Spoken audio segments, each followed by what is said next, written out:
Thick cloud had pressed down on Berlin all night, and now it was lingering into what passed for the morning. On the city's western outskirts, plumes of rain drifted across the surface of Lake Havel, like smoke. Sky and water merged into a sheet of grey, broken only by the dark line of the opposite bank. Nothing stirred there. No light showed. Xavier March, homicide investigator with the Berlin Kriminalpolizei, the Kripo, climbed out of his Volkswagen and tilted his face to the rain. He was a connoisseur of this particular rain. He knew the taste of it, the smell of it. It was Baltic rain from the north, cold and sea-scented, tangy with salt. For an instant he was back 20 years, in the conning tower of a U-boat, slipping out of Wilhelmshaven, lights doused, into the darkness. He looked at his watch. It was just after 7 in the morning. Drawn up on the roadside before him were 3 other cars. The occupants of 2 were asleep in the driver's seats. The third was a patrol car of the Ordnungspolizei, the Orpo, as every German called them. It was empty. Through its open window, sharp in the damp air, came the crackle of static, punctuated by jabbering bursts of speech.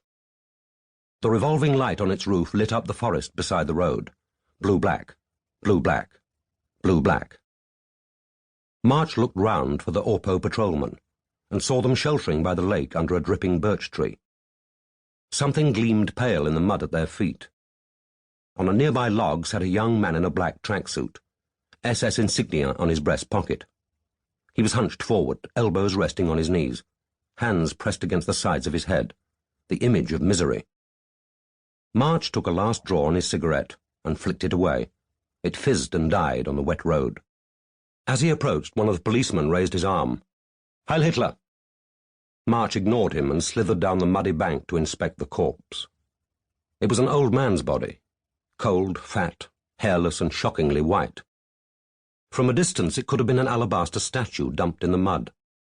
Smeared with dirt, the corpse sprawled on its back, half out of the water, arms flung wide, head tilted back. One eye was screwed shut. The other squinted balefully at the filthy sky. "Your name, Unterwachtmeister?" March had a soft voice. Without taking his eyes off the body, he addressed the Orpo man who had saluted. "Radke, Herr Sturmbannführer." Sturmbannführer was an SS title, equivalent in Wehrmacht rank to major, and Radke, dog-tired and skin-soaked though he was, seemed eager to show respect. March knew his type without even looking round.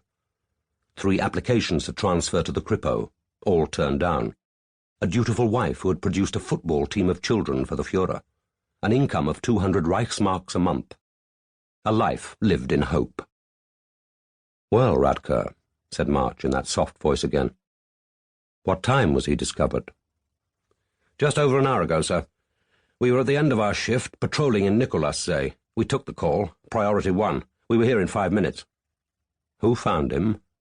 Radke jerked his thumb over his shoulder. The young man in the tracksuit rose to his feet. He could not have been more than 18.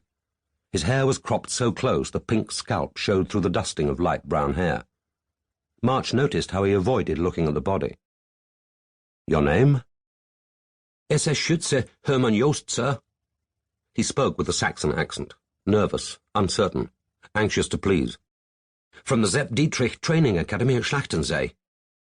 March knew it, a monstrosity of concrete and asphalt built in the 1950s, just south of the Havel. "I run here most mornings. It was still dark. At first I thought it was a swan," he added, helplessly. Radke snorted, contempt on his face. An SS cadet scared of one dead old man.